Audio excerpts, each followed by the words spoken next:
Hi guys, how you doing? Captain's log, day 7,089,000 in lockdown. Only joking, it's day 9, it just feels like it. There's still a way to go. So I thought I'd do a little video. Today we will be talking about sleep, hence my beautiful attire.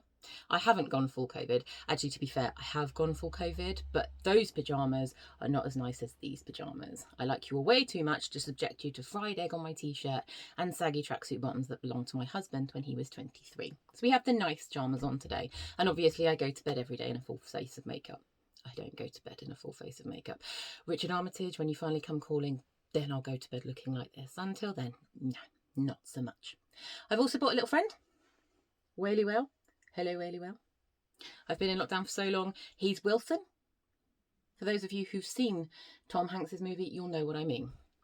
Now, moving on. Sleep. Why is it an issue? It's an issue for me, and it's an issue for lots of you, and there's lots of reasons for that.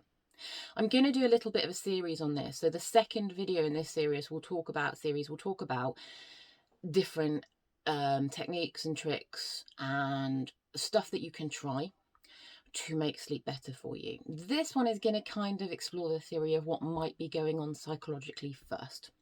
I thought that made sense. All right, so what's going on for us? Why are so many of us struggling with sleep? The first thing we're struggling with is anxiety. Even those of you who are like, I'm not anxious, I'm all right with it, I'm just bored and frustrated, that's not possible. Every single one of us, whether you believe in COVID, whether you hate lockdown, whether you have friends and family who are sick, this year has put all of our fundamental needs for stability and security at risk. And what that means is it puts our bodies right on the edge of fight or flight. Now, fight or flight is a really good thing. It's what keeps us alive in the short term. But if we're running at that level, if our fundamental safety feels threatened all of the time, what we're left with is a sense of anxiety, unease, discomfort, a loss of hope for the future.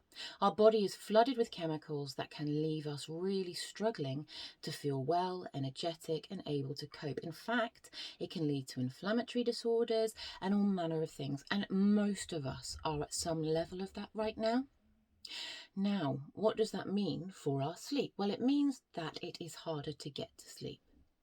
It affects our REM cycles, so it means that when we are asleep, our dreams can be more disturbing, can be more vivid. That's also exacerbated by being in lockdown, which means that we're not in our usual routine. So we might be waking up more often while we're asleep. And when we wake up while we're asleep in the middle of a dream, that's when we remember a dream.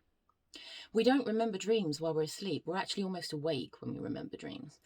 You are awakening more often. And that also leads to that sense of flatness and exhaustion that so many of us are feeling. You might be waking up at 2 o'clock in the morning, like I am, completely unable to get back to sleep. That's really, really challenging. And then your brain starts whirring. And if you're anything like me, it's time to explore what happened in 1997 that you're still really embarrassed about and cringe for a few hours on it whilst ruminating over something you clearly can't do anything about anymore. Or about that text you sent yesterday that you've decided actually was a really bad idea. Or about that client that you haven't dealt with yet that you really know you need to. Or a million and one other stupid things. You might look at the clock and go, oh my God, it's only 5 minutes since I last looked and I'm still awake. You might look at the clock and go, how is it 5:30? I've got to be up in 2 hours. I've got to go to sleep.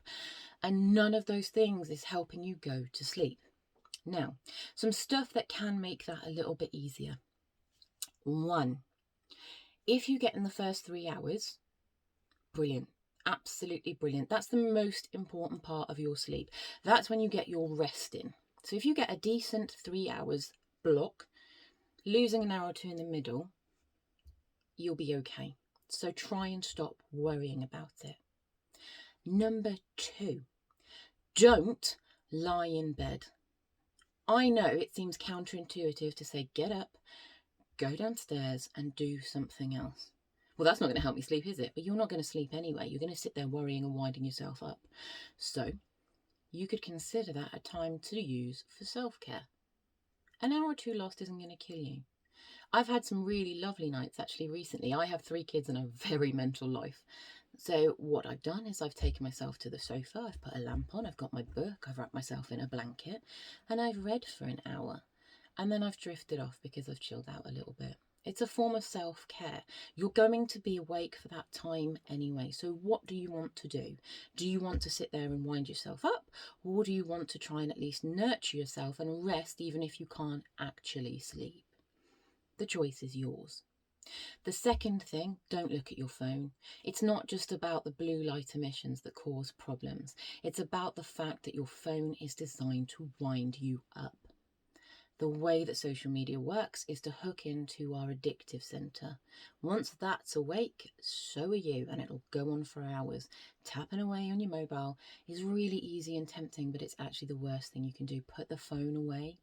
The only exception I would make to that is if you're feeling very low. It might be very good for you to go and sit on some of the communities that are available out there for people who are awake in the middle of the night who want someone to talk to, rather than feeling sad and lost with your own thoughts. That's the only exception that I would make to that rule. And the third thing is, don't start doing shit around the house. I do know a few people who get up and they're like, right, I'll just fold the laundry and then I'll make some biscuits and then I'll get a jump on the day. I know it's tempting, but it's not restful. And what can happen is, in our society, which martyrs people who drive themselves to the max, you can start to get a little bit of a sense of reward for that. Your brain will get a dopamine hit for getting more things done. Once your brain gets a dopamine hit for getting more things done, you're going to want to do it again, subconsciously or consciously. So you're going to find yourself getting up in the night to do things and buzz around more often. Now, if you're overwhelmed by massive emotions, something like baking might be a good idea, but again, that's the exception to the rule. I know a number of people who will stay up all night going, no, I have to do this, I have to do this, I have to do this. If you're that person, what I would ask you to consider yourself is, do you really have to do it? Or are you really uncomfortable with the idea of sitting with your thoughts, which you know you're going to have to do if you stop? If the answer is number 2, a series of CBT might be really helpful for you in addressing your sleep issues, rather than working yourself into the ground by doing a load of menial tasks in the night that aren't actually necessary. So that's waking up in the night in a very short synopsis. We will cover it again in another time. What do you do about the creepy dreams if they're freaking you out? Write them down. Get up, keep a notebook next to your bed. Write them down. Just put them down on paper. If you're waking up with a to-do list in your head and freaking out, write that down. It's a really good way of allowing you to assess it and process it the next day without feeling like it's just sitting with you. It's a really, really helpful tool for just letting things move past, which is what we need to do if we want to rest. And then the final issue is getting back up in the morning and feeling grumpy and awful. Now, I very easily become nocturnal. My biological system is primed to do it. I'm just a night person. I get more energetic as the night goes on. I can stay up quite late and then I can't get up in the morning. It's just not how my body is meant to work. But I have children, so I have to. And if you're finding that you're staying awake all night and you're doing things and you're really struggling, it can be really tempting just to push your sleep a little bit every day to try and catch up on what you've lost. That sleep will never be the right quality. Tapping the snooze button will actually make you feel worse. You'll almost get a sense of hungover by the time you've done that a few times.